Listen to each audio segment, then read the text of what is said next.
Kia ora koutou. I'm Alison Robertson and welcome to this University of Waikato Live Q&A. Today we're examining Western society's obsession with weight and performance, the damage it may be doing to female athletes in particular, but not exclusively, and seeing what might be done to increase our understanding of the links between eating, good health and performance. On the panel today, we have Associate Professor Holly Thorpe. She's a sociologist, co-founder of the online resource Fuel Aotearoa in New Zealand. And late last year, she organised an international symposium that looked at this whole female athlete health issue. One of the speakers at that symposium was former Olympian Sonia Waddell, who's also with us today, along with biological scientist Dr. Pavel Alshevsky, a pharmacologist who researches the link between brain activity and food intake. Dr. Kirsten Petrie is a lecturer, often working at grassroots level, looking at how body surveillance and measurement is addressed by teachers and students in schools as low down, I don't like saying that, but in primary schools. And Dr. Jane Cook on my right here is a philosophical counsellor who works with girls and women of all ages with long and short-term eating and associated mental and physical disorders. Holly, I'd like to start with you. If you could just kind of outline what this whole issue is between exercise and diet. Sure. So it was in 1992 that the American College of Sports Medicine coined the term the female athlete triad. So that was recognising that there were specific issues for female athletes who were training hard, but maybe they had these three characteristics. So one of those was disordered eating practices, the other is amenorrhea or chronic loss of menstruation, and the other is bone health and osteoporosis risks.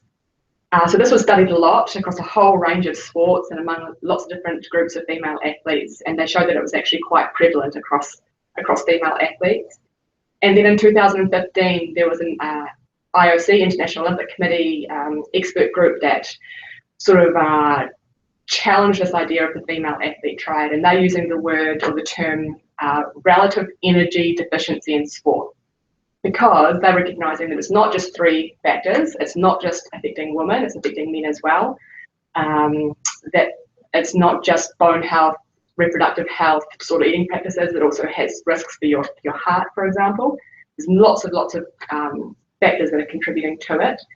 And there's also been a huge amount of research over the last 5-10 years that's showing this is not just affecting female athletes anymore, it's also affecting everyday exercising women because they're training quite seriously. Many of them are restricting their diets or following sort of clean eating practices. And so what we're seeing is some of the same things that we're seeing with female athletes, we're seeing among everyday exercising women. So Sonia, can you relate to that as an athlete? Did you have any of those symptoms, and were you aware of the issues around what you were doing when you were training? Yes, the benefit of hindsight is wonderful. I wish I'd been able to listen to some of this research and talk to Holly during my time in sport. It's a very, very real issue, and yes, I can tick many of the boxes as an athlete. I think one of the really probably how this has all started for athletes and for the general population who are in this situation is that you forget about your health and you're a lot more focused on performance outcomes. Faster, higher, stronger. Exactly. And most of the personalities, I suppose, and Jane may be able to talk about this a little bit further, that those personalities can be very strong, and they can take your body to extremes and sometimes very irrationally. So I certainly was in a situation where I didn't monitor the input versus output. I lost a lot of weight. I was suffering consequences from that, but in a very irrational kind of way. I was also winning in my own mind, and I was quite happy with that. Many athletes are led to believe that low body weight equals high performance. So again, you start to get into a situation where if your body weight naturally decreases, then you're doing a good job. You're doing a good job. And, it becomes a very, very, very tricky downward spiral. And a high-performance sport culture is so unique, isn't it? It's almost a normalisation of some of these ideas, Yes. and quite a short-term focus on, rather than thinking about your long-term health, your bones, what's the health of them in 20 years' time. Often it's this competition or this tournament. So that the unique high-performance sporting culture is there's lots of things going on there that make it very difficult for female athletes and their coaches and their parents to understand what's going on here and then address them. Yeah, absolutely. That drive is so strong that it can take over rational thinking. The world of a high performance athlete becomes very, very small. And there was actually a very interesting questionnaire at the 2000 Sydney Olympics, and it said that if you could take a drug at those Olympics that would guarantee you an Olympic gold medal, but you would die in 5 years' time from the side effects, would you take it? And a staggering percentage said they would. 98%, something like that. Yeah. I think, one of the interesting things is studies coming out of Canada that are saying some of that desire to please and to perform well sits alongside lots of the interventions that are going into schools to support children with their health and well-being. So when the teacher or an outside organisation comes in and delivers a program about eating well and exercising, the good kids in the class who want to please the teacher will take that to the extreme because it's a nice way to prove that I am a perfect citizen of this classroom. And so as opposed to just the athletes at the high performance end, we're seeing those patterns play out in schools and school cultures where interventions reinforce messages that to be a good child, you have to look a particular way, you have to monitor and surveil your eating habits. How do you counter that? Well, I think some of the broader conversations that teachers have about and classrooms have in those spaces about what counts as being valued and what's valued.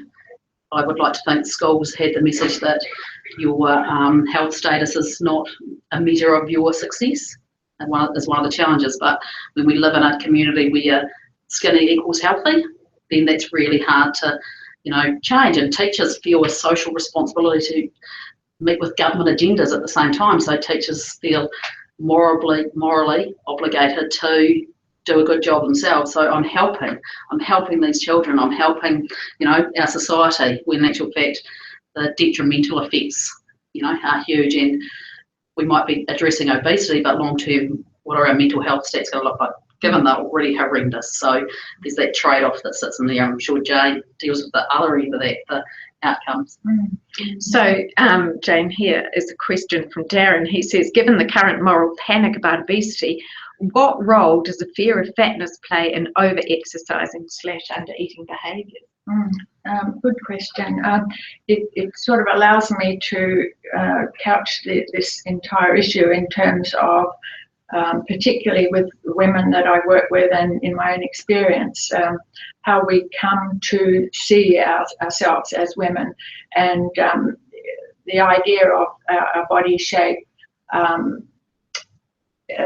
becoming a sign, in a way, a moral sign of our goodness or our badness. And particularly for women, young girls moving into womanhood, the idea that the real, what I would call the real self, is in some way deficient, some way not good enough, or learns that she must strive to be good enough, to be loved and to attain recognition. And so in that situation, we then recruit, I guess, different activities and our body shape into a pursuit of perfection. And that to me is where the trouble starts, that because we have this sense of ourselves as always not quite good enough, and we're given these ideals of femininity, slimness, self-discipline, the intelligent, highly achieving person or young woman is now the ideal that we all strive for. But what happens when we feel that we're not quite good enough to get there, or that when we get there, how do we stay there? And of course, there are ideals that we're striving after, and we can't, by their nature, we can't meet them. So that then sets up a pattern where activities, exercise, pursuit of excellence becomes addictive, becomes an obsession in a way that consumes us, either because we can't get there, or once getting there, we feel a fear of failure. What happens if I fail? It then becomes an existential issue of, what is my sense of self if I fail, and if I lose the identities that I've created? And that's where, for me, it tips over into eating disorders. And that's a really good point. And the all-pervasiveness of these messages, particularly for young women, but young boys as well, about what is healthy, what is sexy, what is feminine or masculine. And I think for young people today, these messages are coming from everywhere. So it's hard to know where they're coming from. But if you think about, social media is not the devil here, but plays a big role in terms of even the whole idea of the selfie and how they're representing themselves to the world. And, social media is part of their everyday sort of feelings about themselves, their connectedness, their bodies, how they fit in. So I think it's these messages about health, about achievement, about femininity or masculinity are very hard to push back on, because it's hard to know where they're coming from. And for young people, it's a difficult situation. But those messages, I think that they increase also in terms of pressure on men. As the only man here, I'd like to emphasize, thank you. They've been much more prevalent for women, obviously, for a much longer time, but right now the pressure is also increasing when it comes to men. From just the purely basic research science, what is important to emphasize is that if we consider it as a stress or some sort of fear response, one thing that we do not understand is to what extent these messages that cause a stress will lead to an eating disorder that is actually based on undereating, and to what extent they will lead to overeating. Because it's been shown many, many times that if you subject people to negative stereotyping, that actually is conducive to both binge eating, that leads to an excessive body weight, and in the minority actually of cases, not in the majority of cases, in the minority of cases, it's going to lead to undereating, overexercising, and phenotypes that are anorexic or hovering at the borderline of unhealthily low BMIs. I think alongside that is that, though, the culture of surveillance is now so prevalent in society that I'm fascinated by how many people walk around with their Fitbit on, of all ages and generations. And now we've got companies, Adidas has just put out I have to reveal that. no judgment applied. No. But it's one of those things that, Adidas has just brought out a Fitbit for children, and what does that look like? And we have projects going on in early childhood centres where we're measuring kids' physical activity and accelerometers on babies. So at what level do we start the culture of surveillance and monitoring, and how will that exacerbate either the overeating or the undereating, and then the culture of moralising and judgment that sits alongside not fitting a social norm? And it just continues to explode and regress. Once upon a time we're talking about athletes, now we're talking about babies and a pregnant woman who can't eat enough, because she doesn't want to have a fat baby, and government policy that aligns with those things. So it just builds constantly. It's what Professor Deborah Lupton calls the quantified life, and we're trying to quantify and calculate everything, whether it's from Fitbits or our own personal calculations of what's going in and what's going out. And I think we've got, like you were mentioning, the various extremes, but what some of the research is showing is actually it's the people who are in that middle bracket who are struggling with exercising. They feel like that's what they're supposed to do to be a good citizen. It makes them feel good as well, and then they're just carefully sort of calculating their diet, so it's not actually one end of the extreme, but it's just the missed sort of calculation there, and that could happen for various reasons, just by accident, that they're not fueling enough to what's going out, or it might be some sort of body image issues or disordered eating practices, but not necessarily at those extremes. And some of the research is showing that some of these risks can still affect that middle group. And so how do we raise awareness and again push back on some of those messages? But one of the interesting issues is also that despite that pressure, and it's been on for quite a long time, we don't seem to be moving, at least in the obesity scenario, towards a at least positive outcome in terms of average BMIs. What we are moving towards is just making people feel bad about themselves. But the reality of it is, because of how we are wired, to use the colloquial term, no matter how bad we feel about ourselves, we end up eating the amount of food that we have evolved to eat. So we seek food, we seek calories.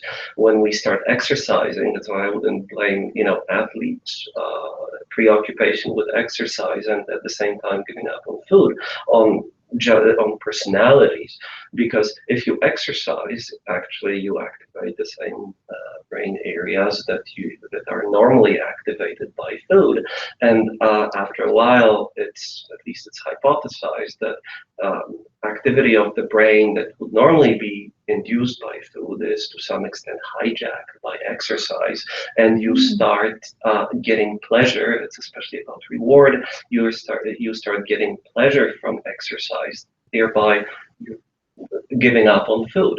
And it's not something that is a conscious decision. That is not something that is it's just like in overeaters and binge eaters. It's not a conscious decision to eat. It's actually something that goes against the motivation, which is to lose weight. In athletes, even if you tell them that you have to eat more, you will perform better.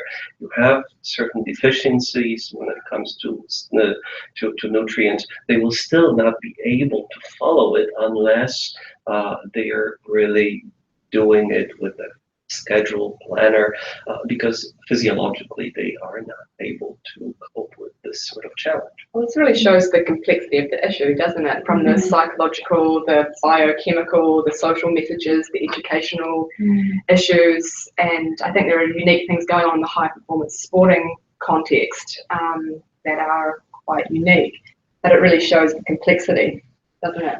Because if you exercise, let's say when I was thinking about high performance athletes, it's been shown, I was looking through research publications, that depending on the intensity of the exercise, the more intense the exercise, the lower levels of hunger-related hormones such as ghrelin preceding a meal, which means that you're less driven to eat, compared to a person who is normal body weight. And of course, in obese individuals, actually these levels skyrocket before a meal. What is normal body weight though? It's the interesting thing to Ian mention. The normal, I'm not an expert when it comes to normal body weight. I define in my own case a normal body weight is always below what I am at. How do you classify, Lisa asked, what's classified as over-exercising for the average person? It's probably, one of those unanswerables as well. Well, I think that's just one part of the complexity of this issue, because I mean, in New Zealand, what's the extent of this issue among exercising women, for example? We don't really know, but there was a master's thesis that was completed last year by a woman at Otago University, Joanne Slater, and she found that women who are exercising over 2.5 hours a week, not extreme kind of exercise at all, but 33% of those women were at risk of what's called low energy availability, meaning what's coming in to fuel their exercise is not quite covering it. So it might have mean there are some of those risk factors of bone health, reproductive health, maybe some sort of eating practices. So I don't think we can think about just over-exercising, because it's also in relation to relationships with your body and the role of food, and I think it comes back to that relationship with the body, and whether it's exercise or food, and the other parts of it. The relationship with the self as well, and how that is driving you, perhaps even to use exercise and food as perhaps a kind of numbing mechanism, or a way of suppressing feelings, suppressing the self that we don't want to see or don't want others to see. There's all these issues related to a sense of self, where food can and working with my clients, it's very much an issue that food and exercise have a kind of an endorphic ability to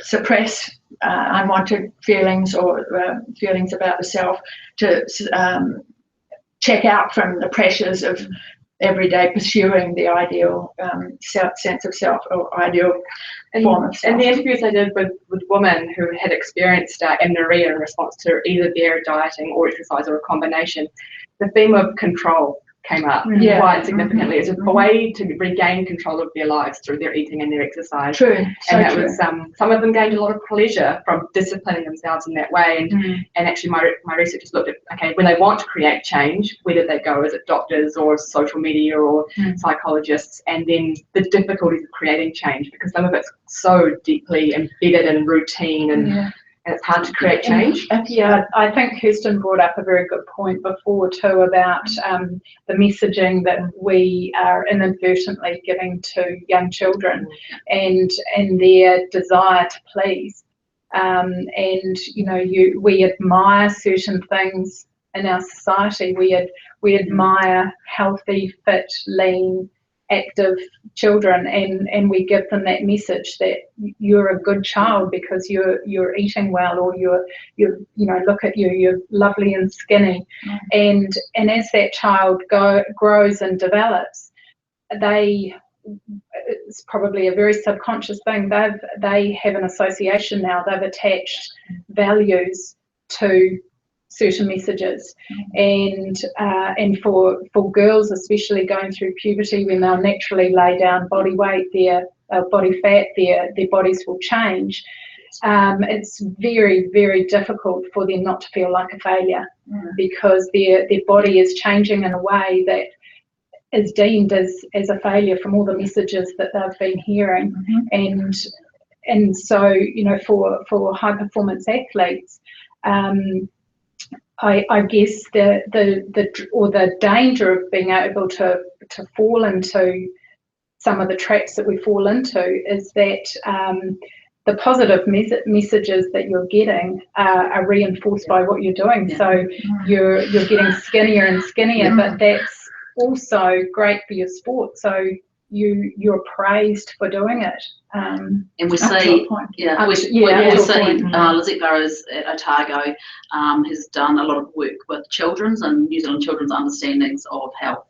And the research we did locally, where we saw primary school aged children from 5-year-olds through who, defining what is healthy, what is unhealthy, and it's the stick figure versus the, balloon. It's the how what sort of things might you do to be healthy? Well, you've got to run, you've got to drink plenty of water. So even what they consider counting as exercise, like walking with my family doesn't count as exercise. Playing on the trampoline doesn't necessarily count as exercise because it's not formalised and structured.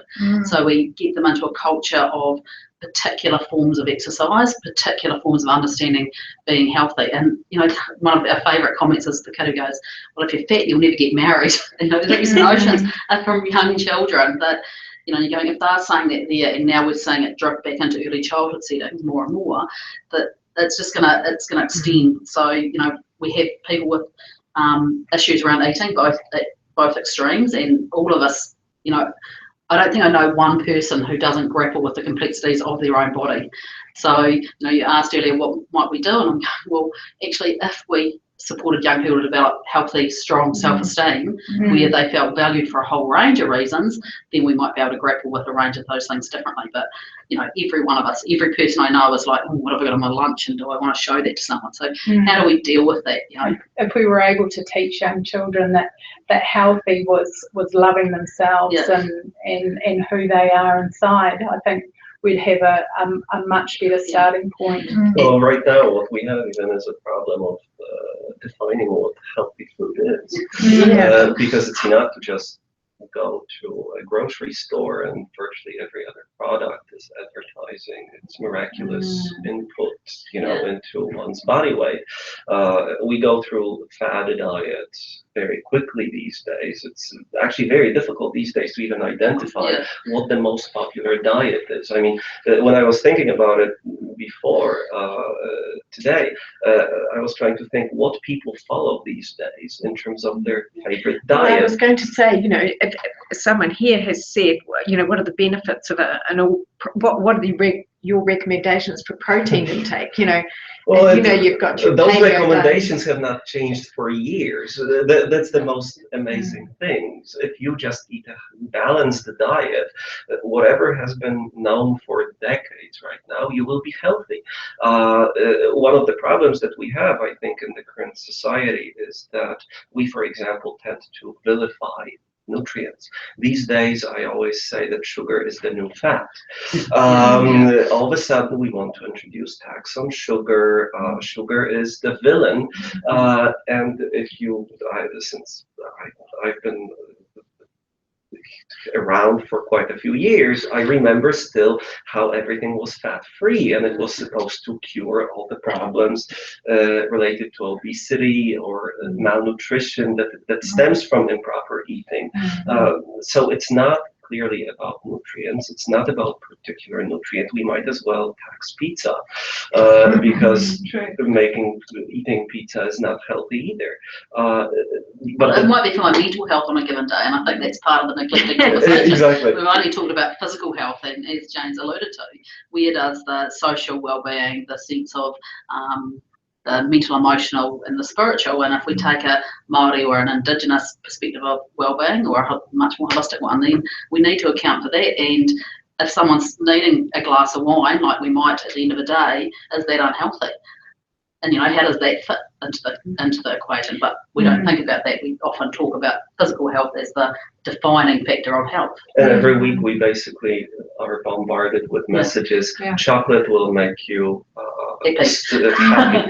Chocolate will make you unhappy. Very often the same foods, because how we report data, but the same foods are labeled as something that is good, and a few weeks later they are labeled as something that is bad for you. So you have these messages about health and what is healthy, but at the same time we have these messages about what is beauty. And these are culturally specific, of course, but I keep coming back to the role of social media in this, because there's all these different messages and forms of knowledge that young people today are having to negotiate, and they're not necessarily dupes to that. And some of them are quite critical and conscious, but there are some really alarming kind of messages, like the A4 movement in China, which was basically you hold up an A4 piece of paper, and the aim is for your waist to fit behind that, and this is supposedly motivating young women to be able to have a waist of this size.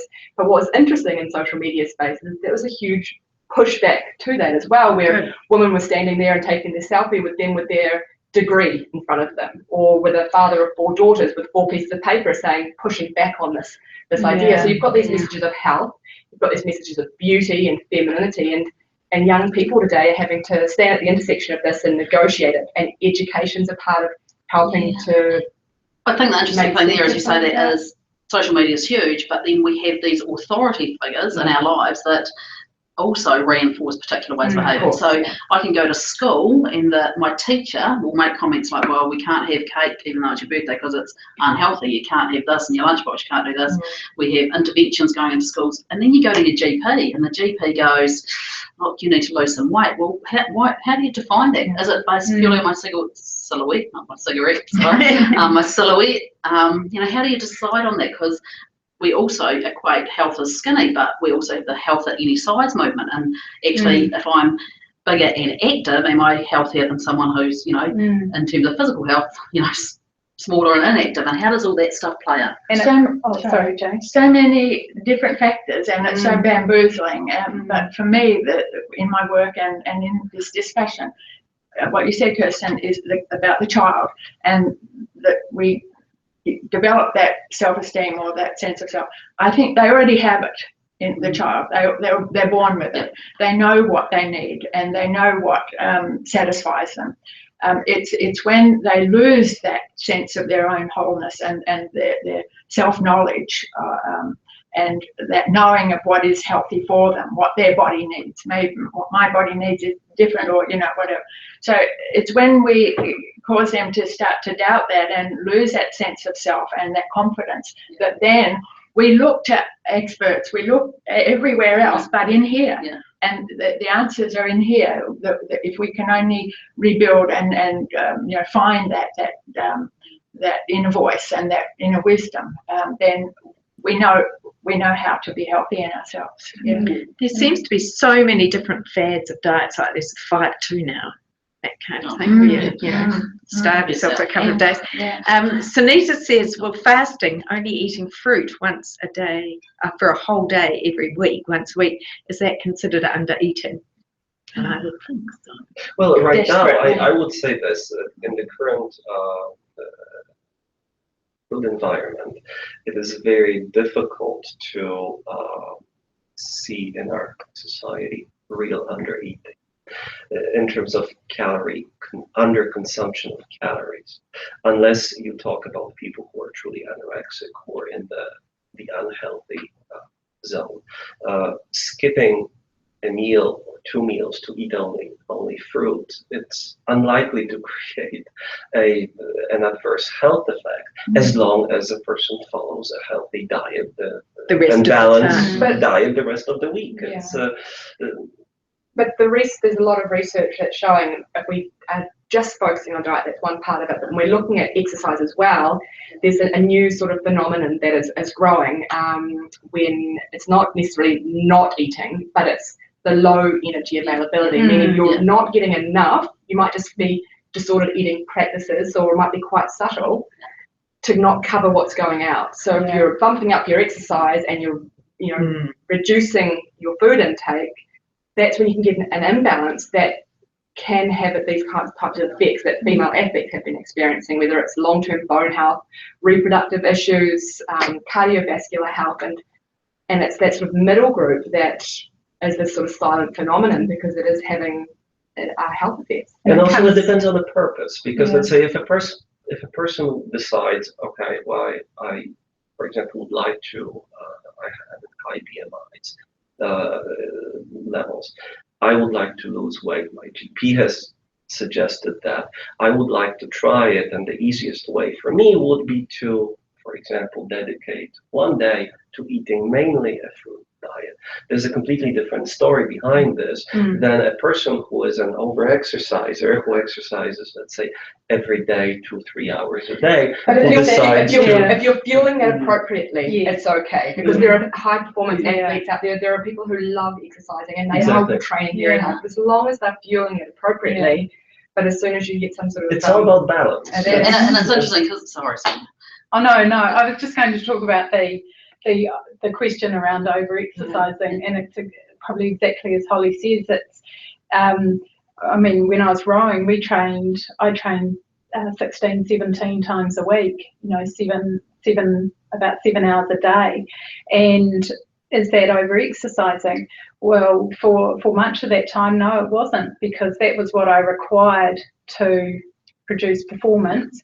And as long as I was fueling that exercise, as long as I wasn't suffering adverse health effects, I wasn't amenorrheic, I wasn't suffering bone health issues, as long as my mental health was good around that. But was someone monitoring that for you, or was it up to you to monitor it?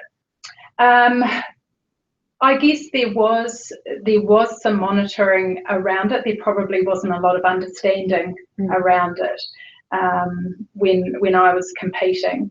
But I suppose my point is that over-exercising is not quantifiable as such. Under-eating is not quantifiable, and as you say, Pavel, it's you're anorexic and very critically low body weights.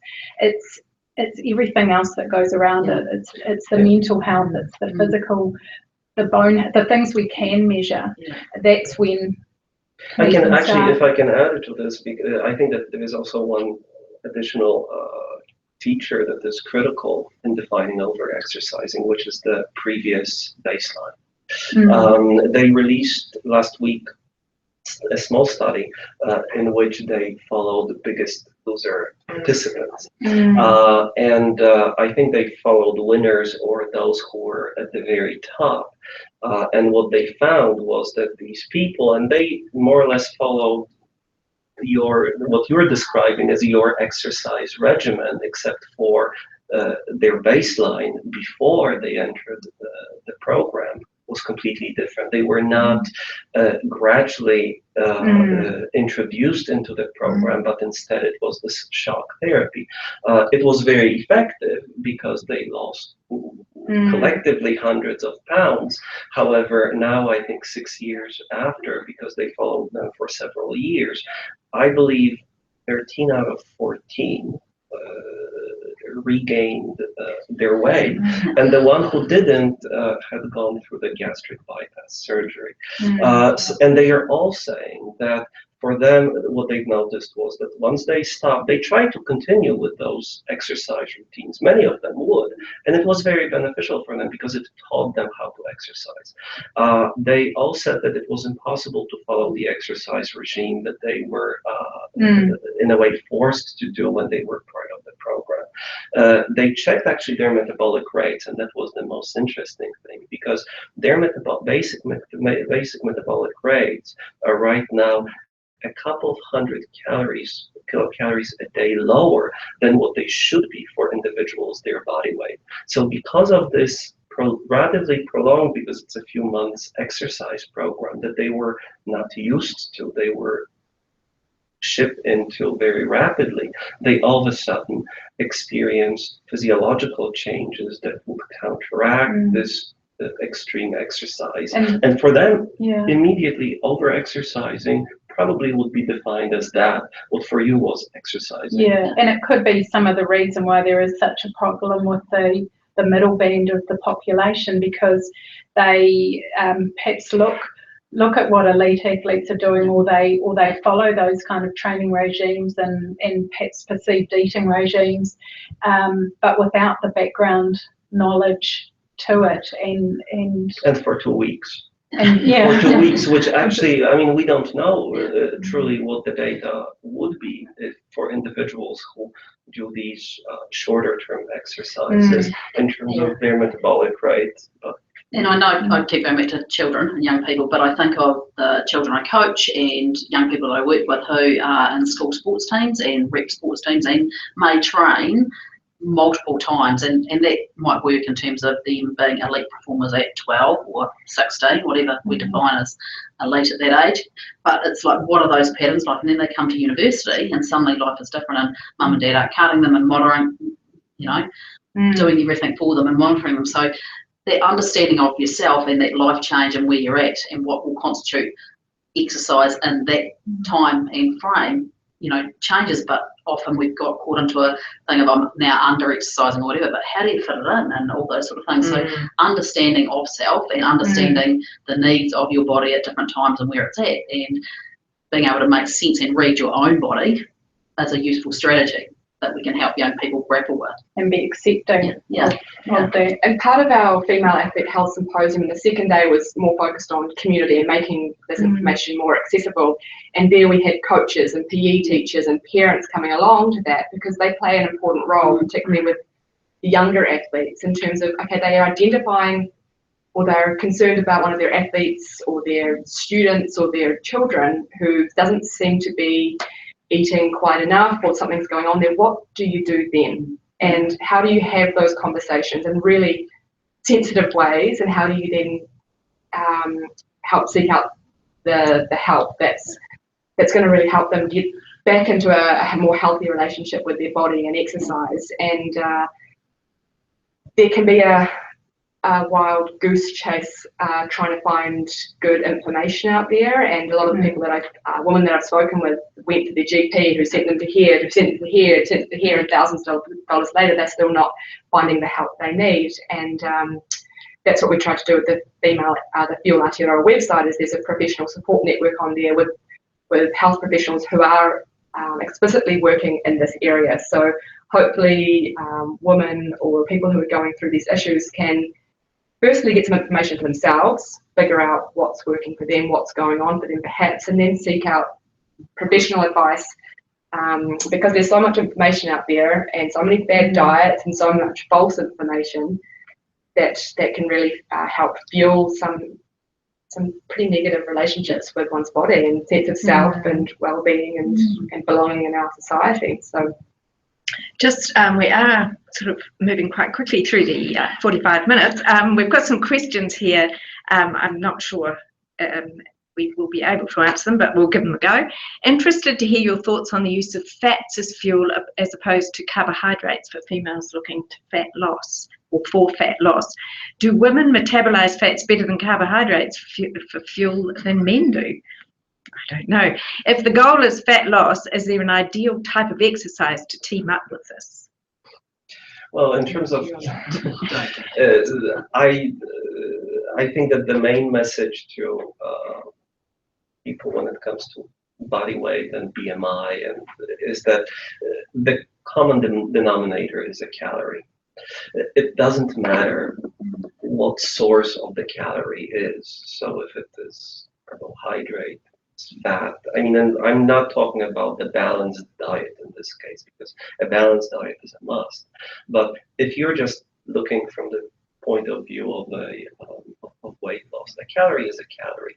Modifying your diet will probably benefit you plus minus 10%, but not more, in terms of what you. Of course, if you think about the calories in broccoli versus calories in per gram of French fries, there's a gigantic difference in how full you feel, but it's about stomach distension. It's how much your stomach is stretched.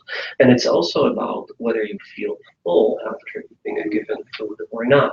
So it's more about choosing the food that makes you feel full and satisfied, and that there is a huge individual difference in that. Preferably choosing food that is calorie dilute, because so it's a low number of calories per gram, but in terms of and eating a balanced diet, but everything else is going to have a minuscule body weight. Just wondering, in terms of eating prior to exercise events, Sonia, you might know about this, how many hours before an event should athletes look to eat a full or substantial meal? For example, a marathon runner or someone doing an Ironman event. And what should the athlete do if the event is to start early in the morning, like 8 o'clock or before? I don't know if I am the right person to answer it or not, but I can certainly speak from experience. A lot of it has to do with physiologically how quickly you're able to digest foods. So some foods take a lot longer to digest, which means that you're concentrating blood to that area of your body for longer. Other foods get into your bloodstream almost immediately and take very little digestion. So and it may be outdated, but when we were competing, we kind of had a bit of a guideline of you would have your reasonably main meal no closer than 3 hours before your race. And I've had races at 7 o'clock in the morning, so that makes for a very early get up time to make sure that you're fueled for that event. Obviously, it will also depend on the duration of your event. So if you're in a rowing race that takes 7 minutes long, it probably doesn't matter